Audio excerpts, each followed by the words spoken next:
Okay, good morning. This small video is with a reference to the digital electronics that we did for the IT class. Okay, so there are a few things that I will take you through for the impending exam. So I know we've already dealt with number system because I already told you that if you have two computers or two computational systems that are going to communicate, and one is an old computational system. Maybe I'll have something like a Pentium 1 device, then I have maybe Core i7 device. Definitely, they are going to communicate through networking. But then sometimes the languages that they deal with or the number systems that they use for their compilations of their languages becomes a little bit difficult. So definitely we want something to do some kind of translations for us. So maybe if we are trying to compile the code on the Pentium 1 to maybe binary numbers, but this one we all know it uses what? Hexadecimals.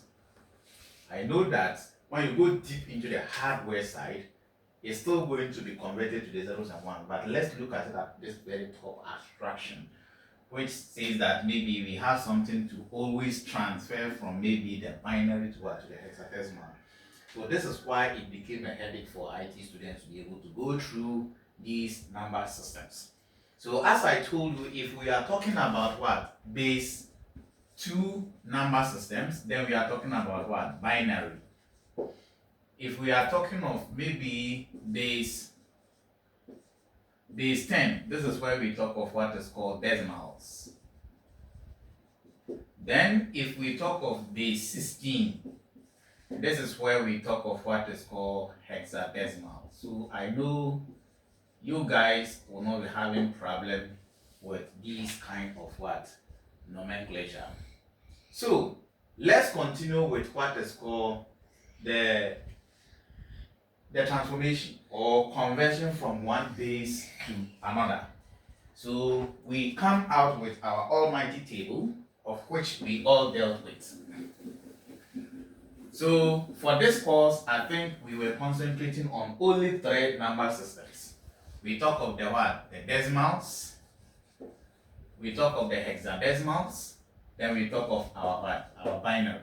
So I told you that before you be able to crash this kind of what? Paper, you should be able to memorize this table. Or I told you to always develop it yourself without chewing it.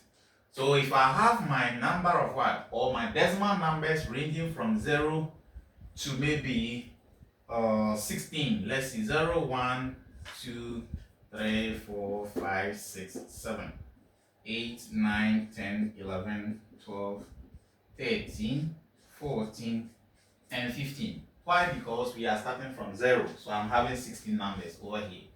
How does it correspond to the hexadecimal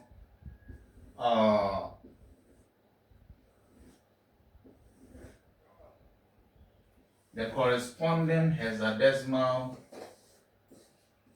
values? Now, we know that 0 in what? Hexadecimal is still 0. 1, 2, 3, 4, 5, 6, 7, 8, 9. And this is where the changes starts. Because under base 16 or under hexadecimals, we have nothing called 10. You can deal with 1, 0 as a hex value, but we don't have 10 as a hex value. So it continues with A, B, C, D, E, and what? F. So with this, we have these simple values for our decimal values and hexadecimal. Now let's come and design the aspect of the what? The binary. We are going to deal with only 4 bits, and I told you that 4 bits represent a nibble. When we talk of 1 nibble, it is the same as 4 bits. As I told you with what? 8 bits, which is also called 1 byte. So 1 byte also corresponds to 8 bits, as simple as that. So in your higher learnings, you are going to talk of words and those kind of things. But then for these basic ones, we are going to concentrate on this. So I'm going to use nibbles to represent all these values. We have higher ones, but because we are talking of introduction, we don't go in there. So this is how this one starts. We are going to use 4 columns. As I said, we are using 4 bits. So we have 0, 1, 0, 1, 0, 1, 0, 1, 0, 1, 0, 1, 0, 1, 0, 1. So this is how we start to develop it. I'm starting from the right, then I work towards the left hand side. So with the second column from my right, I start from 0, 0, 1, 1, 0, 0, 1, 1, 0, 0, 1, 1, 0, 0, 1, 1. So we continue with the third column. It goes like 8, 4, 2, 1. So please don't forget of this notation. At first we were alternating 1, 1, 1, 1, 1, 0, 1, 0, 1. But with us, we are alternating 2 of the bits. The next one we are going to alternate 4, which is 1, 2, 3, 4, 1, 2, 3, 4. 1, 2, 3, 4, 1, 2, 3, and what? 4. Then we come to the last column, which will be alternating between 8 bits. So you have 1, 2, 3, 4, 5, 6, 7, 8. 1, 2, 3, 4, 5, 6, 7, and what? 8. So this is where we come. If we want to do simple translation or simple conversion, we can just do a lookup from those without doing any hard calculation. So assuming I have a decimal number 11 and I want to find the hexadecimal corresponding value, it becomes B in hex. But then how do I get the binary value? That one too, I trace from the table and I have my 1011, as simple as that. So it will get to a point of which we want to do some other kind of a conversion, which will not be just single values. So we are going to look at that, then we work on it accordingly. So being able to generate the table this way is going to save us a lot of time, and it will save us a lot of what? Complexities when it comes to the calculation. Now, so let's take 4 examples, but these 4 examples will cut across all the different type of questions that I may be asking. For example, if I ask of converting, if you are asked to convert maybe A5 to, but A5 we all know that it is in the form of hex, to a number in base 2. How do you solve this? Let me do it this way. Our next one is if I have conversion of maybe 1101, 1010 to a number in base 16. Another example, I. If you are asked to convert maybe 10101 to a number in base 10, then you can also be asked to convert maybe 23 to a number in base 2. These are some of the typical questions that we can always ask. Now let's look at the first one. We all know we have A5, which is what? In hex. This one I can do a lookup from the table. From the lookup table, we can see that A is 1010, simple. Then 5 is also 0101. So therefore, A5 as a number of what? Base 16 is always the same as 1010, 0101 as a number in what? Base 2. I hope everything is simple here. Now let's look at our next question. The next question tells us that we should be able to convert 11011010 to a number in base 16. For this, you start from your right, then you group the values in, or you group the bits in the form of nibbles. I told you, nibbles is just what? 4 bits. So when I group it this way, group this one to this way, At the end of the day, I can find their corresponding base 16 value. So from the lookup table, we look at 1101. So what is 1101? For me, I have a simple way of getting this. If I have 1101, I use 8421. What's the meaning of 8421? You see, this place is 1. So it tells you that I will maintain this. This one is also 1, I maintain it. If this one is 0, it tells you that I'm going to clear this.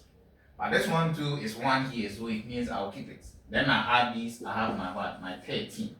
But let's see, if 10 is equal to A, B is 11 is equal to B, C is equal to C. Then 11 is equal to B. We have our 12 to be equal to C. Then I have my 13 to be equal to D. It tells you that this one becomes my D.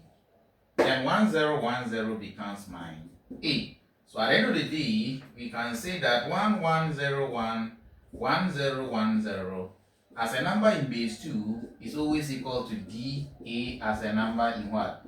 Base 16. As simple as that. You can do a lookup from the table, as I said. You will not go through these kind of plenty calculations. All what I'm doing here is for the examination purpose, so you pay very good attention. Now, we go to the next question. The next question, we are asked to convert 10101 to a number in base 10. That one is a different approach. But remember, we've already talked of the indices of 2. For indices of 2, we said 2 raised to the power 0 is 1, 2 raised to the power 1 is 2, 2 raised to the power 2 is what? 4, in that order. 2 raised to the power maybe 10 is equal to our 10 to 4. But then, we are the basic side. So I'm picking the indices of 2 from my right, then I work to the left. So let's be arranging them. The first one is 1, the next one is 2, 4, 8, 16, 32. I can be listing them accordingly, but then you should always be looking at the number of bits that you are having here. Then you stop there. How many number of bits am I having? Counting from the right. We have 1, 2, 3, 4, 5. 1, 2, 3, 4, 5. It tells you that I don't need to add the 32. Then we look at them. This one here corresponds to 16. This corresponds to 8. This corresponds to 2. This corresponds to 2. To 4. This one corresponds to 2. This one corresponds to 1. But when you look there, you see that this one is 0. This one is 0. It tells you that their place values are insignificant. So we take them off. And those ones that are carrying the 1 are the 16, 4, and what? 1. So at the end of the day, I have 21 as a number in base 10. So it tells you that if you don't put a number base here, anyone that sees this number will term it as what? A base 10 value. That is why I didn't put a 10 there. Yes, that is it. Now we go to our next question, which is 23 to be converted to a number in base 2. If I have my 23 like this, all what I do is that still I list my indices of 2. But I should make sure that the last one that I write shouldn't exceed this 23. So I have 1, I have 2, 4, 8, 16, 32, 64 in that order. But remember, we have 23 here, and I shouldn't go beyond 23. It can be equal, but I shouldn't go beyond. So you see that 32 shouldn't be what? Included, and 64 too shouldn't be included. That is it. Now we start asking a question.